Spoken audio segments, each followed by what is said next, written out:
मुरारी समर्थ्या तस्य यमः किम कुरुते चर्चा।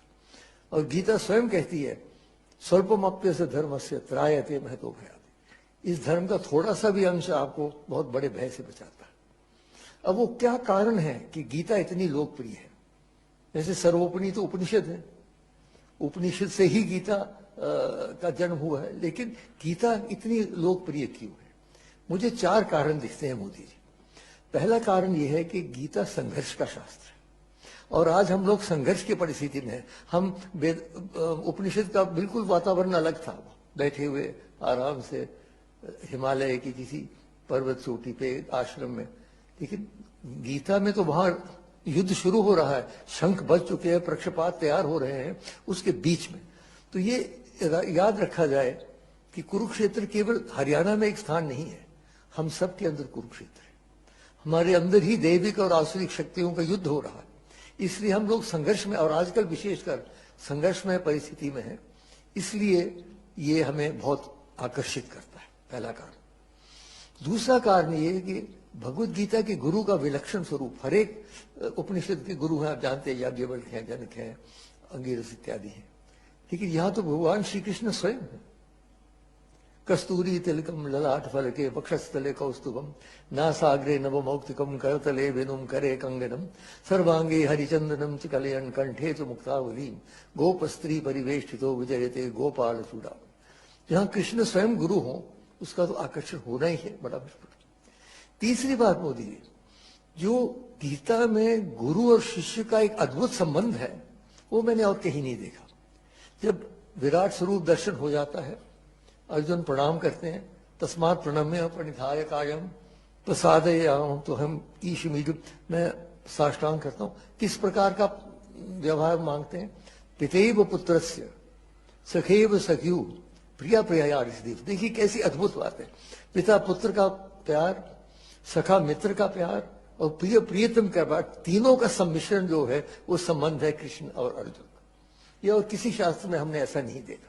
ये भी एक कारण है कि हृदय स्पर्श करती है हमें, क्योंकि वो कहीं ऊपर से ऑर्डर नहीं दे रहे हैं, हमारे साथ बैठे हैं, हमारे साथ रथ में बैठे हैं मित्र की रूप से। और चौथी बात यह है सार्वजनिक व्यवहारिकता। गीता किसी एक वर्ग, किसी एक वर्ण, किसी एक धर्म, किसी एक देश तक सीमित नहीं। ईश्वर सर्वभूतानां हृदयेषु तिष्ठति, हर एक प्राणी के अंदर भगवान का निवास है। ये हमारे वेदांत का मंत्र है, ऋग्वेद का बहुत हमारे संस्कृति का मूल मंत्र है। एकम सत विप्रहा बहुधा वदंती, सताई एक है, उसे कहने के अलग अलग मार्ग है।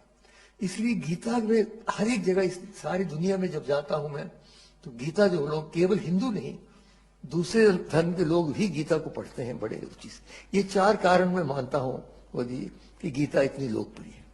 अब गीता का संदेश क्या है, उसमें भी 4 मुद्दे संक्षेप में रखता हूं। पहला तो वो कर्मों की हमें व्याख्या करता है। गहनो कर्मणो गति, कर्मों की गति बड़ी कठिन है, हर एक के सामने कठिन है। आपको कितने निर्णय करने पड़ते हैं। आप प्रधानमंत्री हो कि साधारण व्यक्ति हो, अपने जीवन में रोज कोई ना कोई नया हमें करना पड़ता है निर्णय। तो निर्णय का उन्होंने डूज और डोंट नहीं किया, जैसे कुछ लोगों ने कहा ये करो ये नहीं करो, नहीं। उन्होंने एक आंतरिक मंत्र दे दिया। क्या कहा उन्होंने? यत प्रवृत्तिर्भूतानाम येन सर्वमिदं ततम स्वकर्मणा तमभ्यर्थ सिद्धिम विंदिति मानव। जो ईशावास्यमुदम इदम सर्वम, जो सारे ब्रह्मांड में व्याप्त शक्ति है, उसको यदि हम अपने कर्म से उसकी पूजा करते हैं तब हम सिद्धि की ओर जाएंगे। उसका अर्थ ये निकला कि जो भी हमारे इष्ट हैं, मैं भगवान शंकर का भक्त हूं, यत यत कर्म करो मि तत्त अखिलम शंभो तबारा। कृष्ण हो, दुर्गा हो, माता हो, जीसस हो, मोहम्मद, जो भी हो, अगर आप सच्चे दिल से समर्पण करते हैं कर्म को, फिर आप गलत कर्म नहीं कर सकते। कि जो ही गलत कर्म करना शुरू किया आपने, आपको लगेगा ये तो मैं उनको नहीं समर्पित कर सकता। तो ये उन्होंने मंत्र दे रखा है कर्म का।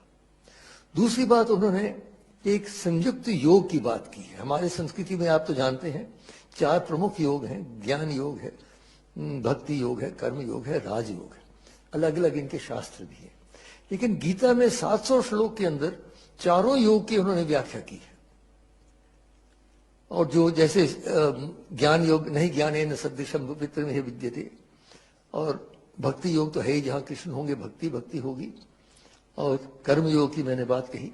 राजयोग के बारे में भी मोदी जी अगर आप पढ़ें, पर्याप्त उसमें सामग्री है, कैसे बैठना चाहिए, कैसे श्वास लेना चाहिए, कैसे ध्यान देना चाहिए। तो चारों योग सम्मिश्रित योग। तीसरी बात, संयुक्त आश्वासन। बड़े आश्वासन देते हैं मोदी जी।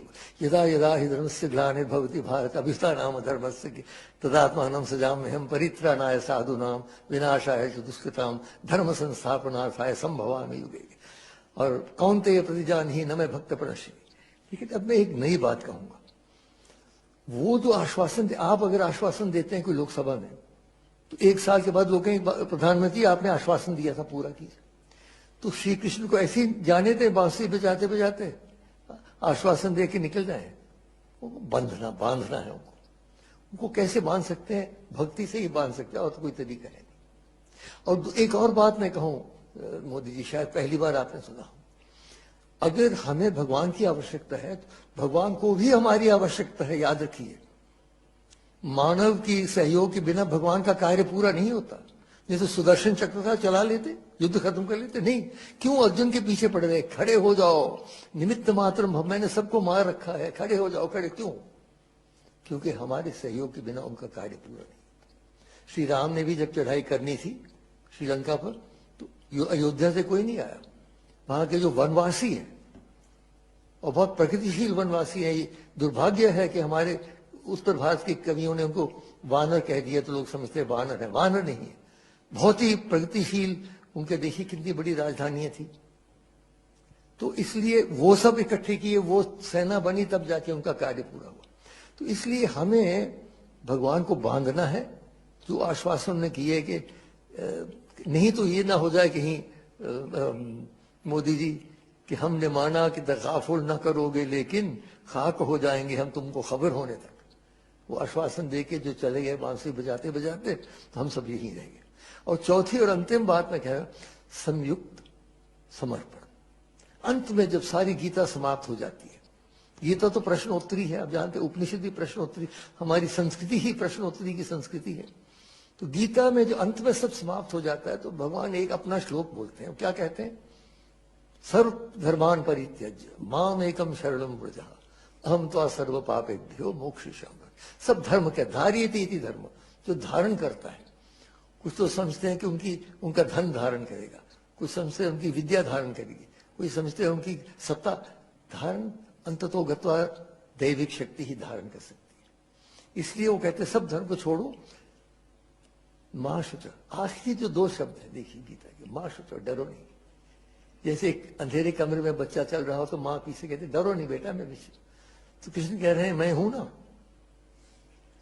इसलिए अंत में मैं श्री कृष्ण के प्रति ही एक श्लोक अर्पित करता हूं, जिसमें हम कह रहे हैं, उनको प्रार्थना कर रहे हैं कि हे भगवान, आप कृपा करके आज ही हमारी चेतना को अपने कृपा में ले लीजिए। अंतिम समय जब आएगा, न जाने बोल पाएंगे, कहाँ होंगे, आईसीयू में होंगे, कहाँ होंगे, इसलिए विलंब न करें। कृष्णत्वदीय पद पंकज पंजरांते अद्येव में विशतु मानस राजहंस।